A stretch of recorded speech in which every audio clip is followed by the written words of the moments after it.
Alhamdulillah setelah 15 hari, sapi ini sampai ke kandang kita yang ada di Barelang atau di kandang pengemukan kita. Ini sapinya tidak seperti ketika dia baru sampai kemarin. Jadi sekarang lebih terisi karena dia udah mulai adaptasi dengan pakan yang ada di kandangberkah.id.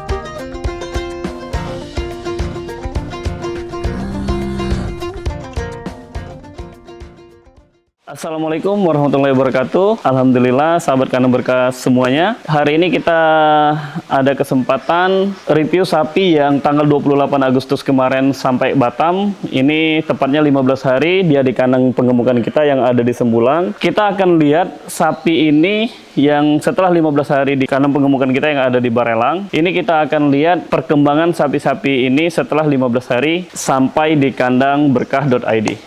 Nah, kalau kita lihat sapi ini kan udah mulai berisi nih, udah mulai bagus, udah pertumbuhannya juga walaupun dia 2 minggu, ini termasuk lumayan bagus kalau untuk sapi baru nyampai. Tidak seperti sapi yang pertama kali kemarin datang dari kapal itu, wah itu kurus banget karena dia ada mengalami penyusutan tuh 13-17%. Setidaknya kalau sekarang ini dia udah kembali sekitar 8%-an, berarti dia masih kurang sekitar 5-7% aja. Bismillah. Dalam 1 bulan ke depan, dia akan balik ke bobot asalnya. Setelah itu, kita akan lakukan push untuk pengemukan. Kita akan suntik rutin untuk vitaminnya, parasit, dan lain sebagainya. Karena kita di sini pengemukan jangka panjang. Pengemukan jangka panjang untuk panennya di Idul Adha 2026 nanti. Kalau pakan yang kita kasih di kandang berkah itu, kita ada pakan tambahan, yaitu berupa comboran. Kita biasa nyombor setiap paginya. Itu kita kasih ampas tahu, molase, terus tuh ada mineralnya, terus juga kita kasih konsentrat dan tetes tebunya. Nah, ini contoh pakan yang kita kasih di kandang berkah. Ini adalah comboran. Comboran ini dia ada ampas tahu, ada konsentrat, ada molase, mineral, lebih tepatnya premix. Nah, ini yang kita campur dan kita kasih ke sarapan paginya sapi-sapi yang ada di kandang berkah.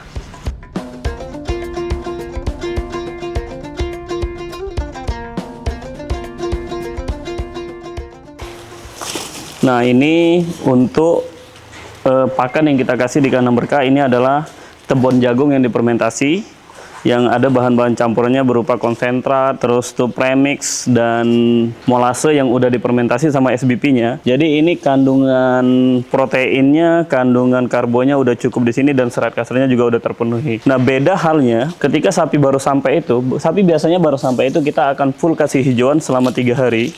Kita akan treatment kasih hijauan selama 3 hari biar mengembalikan rumennya itu ke asalnya gitu.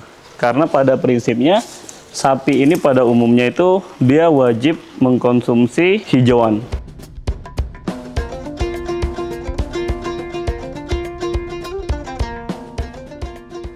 Kemarin kan saya bilang kan ada masuk sapi itu dari 1 provinsi, yaitu Provinsi NTT, tapi dari 2 kabupaten yang berbeda. Ini lebih tepatnya dari daerah Flores. Ini sapi dari daerah Flores dan ini sapi dari daerah Kupang. Walaupun dia di provinsi yang sama, tapi dengan jenis sapi yang sama juga, ada perbedaan tersendiri. Contohnya sapi Kupang.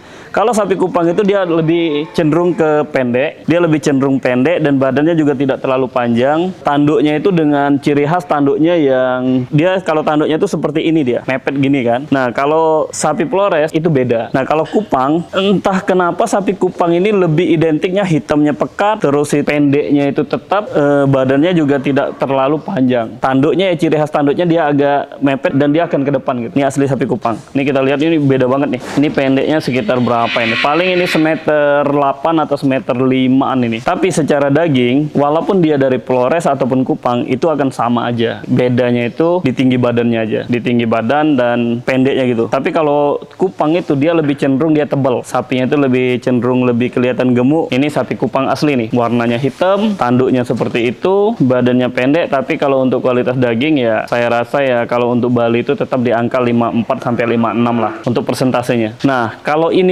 sendiri, ini sapi Flores. Nah, sapi Flores ini dia lebih tinggi dan lebih panjang. Ya kalau kita lihat badannya sih lebih ramping. Tapi ya saya rasa ya bismillah sih ketika kita gemukin di kandang kita dengan pakan yang kita kasih, ini akan gemuk-gemuk semua lah. Bismillah akan gemuk-gemuk semua. Jadi perbedaan, sapi Flores itu dia akan lebih tinggi dan lebih panjang, tanduknya itu dia lebih mekar. Dengan jenis sapi yang sama ini, jenis sapi Bali semua, rasnya ras Bali semua, tapi beda dari tinggi badan dan bentuk tubuhnya itu beda banget. Walaupun dia sapi Kupang ataupun sapi Flores, itu tergantung sebenarnya dari pakan yang kita kasihkan. Nah, dari kita sendiri, pakan yang kita kasihkan itu kan udah punya racikannya sendiri. Jadi kita bisa mengejar ADG-nya itu. Tahun sebelumnya, tahun 2024, untuk penjualan kurban di tahun 2025, kita untuk Bali itu rata-rata ADG kita di 0,8 sampai 1 kilo malahan. Nah, dari pakan yang kita kasih itu, dari pakan yang ini kita kasih yang udah difermentasi ini bisa menghasilkan ADG 0,8 sampai 1 kilo. Dengan pakannya itu sekitar ya 2 kali 1 hari untuk rumputnya. Comborannya itu kita kasih full dia comboran kalau untuk di paginya. Nah, di situ harusnya dia bisa mengejar ADG. Jadi, sapi ini akan kita recording dan kita akan melakukan penimbangan itu di tanggal 15 September. Kita akan melakukan recording di tanggal 15 September dan akan kita timbang lagi nanti insya Allah di tanggal 15 Oktober. Maka itu nanti kita saksikan video recording kita biar kita tahu ADG di kandang kita itu bisa mencapai di angka berapa gitu, atau apakah dia sesuai sama target kita apa tidak sesuai gitu. Kalau tidak sesuai berarti kita harus evaluasi lagi dengan pakan yang kita kasihkan. Kalau untuk mengejar ADG, pakan itu menjadi salah satu faktor ya, bukan berarti dengan pakannya banyak, pakannya bagus ADG-nya akan tercapai gitu. Karena menurut kita ada beberapa hal yang bisa mencapai ADG. Satunya itu ya pakan, kenyamanan yang paling penting, karena percuma juga pakannya kita push, pakannya kita banyain, kita maksimalkan, tapi tingkat kenyamanan sapi itu nggak ada. Itu saya rasa ya ADG-nya juga tidak akan tercapai kalau seperti itu. Maka dari itu kita dari kandang kita sendiri, kita setiap pagi wajib untuk memandikan sapi. Kita wajib mandikan sapi. Kalau kita lihat sendiri kandang kita kan bersih nih. Ini baru dimandikan, baru selesai disemprot semuanya. Ya karena salah satu faktor yang paling baik menurut kita itu kenyamanan sapi, bukan di pakan.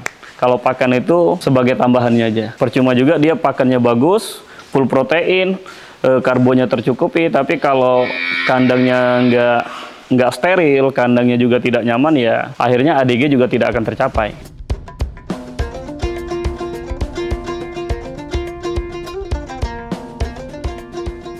Tadi kita di kandang atas, sekarang kita ada di kandang bawah. Di kandang bawah ini sapi Bali juga, jenis sapi Bali, tapi sapi yang udah lebih dari 2 bulan di sini. Nah, kalau kita lihat sama sapi yang di atas tadi, ini perbedaan yang cukup jauh banget. Kalau yang di sininya udah agak lama, udah 2 bulanan di kandang kita, kalau kita lihat kan posturnya beda, gemuknya juga udah pas banget. Nah, ini sapi-sapi sama nih, ini jenis sapi Bali juga. Wah, kalau kita lihat sapi-sapinya kan luar biasa mantep. Ini sapi Bali, tapi ada blasternya, blaster sapi pegonan harusnya nih. Nah, ini semua Bali nih. Kalau kita lihat kan badannya udah, alhamdulillah udah gemuk semua, stabil semua, full, hampir full semua. Dan ini masih ada prospek untuk masih bertumbuh lah, sampai dipanen lagi. Kalau sekarang kurang lebih puasa itu 158 hari. Dari hari ini berarti lebaran itu ditambah 70 hari, 69 sampai 70 hari. Kurang lebih ada 228 hari lagi menuju Idul Adha. Ini sapi ini, kalau kita lihat kan pertumbuhannya beda banget. Ini udah melalui treatment atau pola pakan yang kita berikan di kandang berkah. Jadi hasilnya alhamdulillah bisa seperti ini. Jadi sapi yang di atas nanti, sapi-sapi yang baru dampai sekitar 2 mingguan kemarin, yang sapi-sapi dari Flores sama Kupang itu insya Allah bakal jadi seperti ini sekitar 2 bulan sampai 3 bulan kemudian. Nah, bismillah, kita untuk konten selanjutnya kita akan melakukan penimbangan di sapi-sapi yang di atas tadi, sapi yang datang dari Flores sekitar 2 mingguan itu. Insya Allah nanti kita akan lakukan penimbangan di tanggal 20-an harusnya, tanggal 15 atau tanggal 20. Jadi di situ kita akan bisa melihat ADG-nya itu akan sesuai target atau enggak gitu. Oke, mungkin itu dulu video kita hari ini. Nantikan dan saksikan video kita selanjutnya tetap di channel kandangberkah.id. Terima kasih untuk teman-teman semuanya. Wassalamualaikum warahmatullahi wabarakatuh.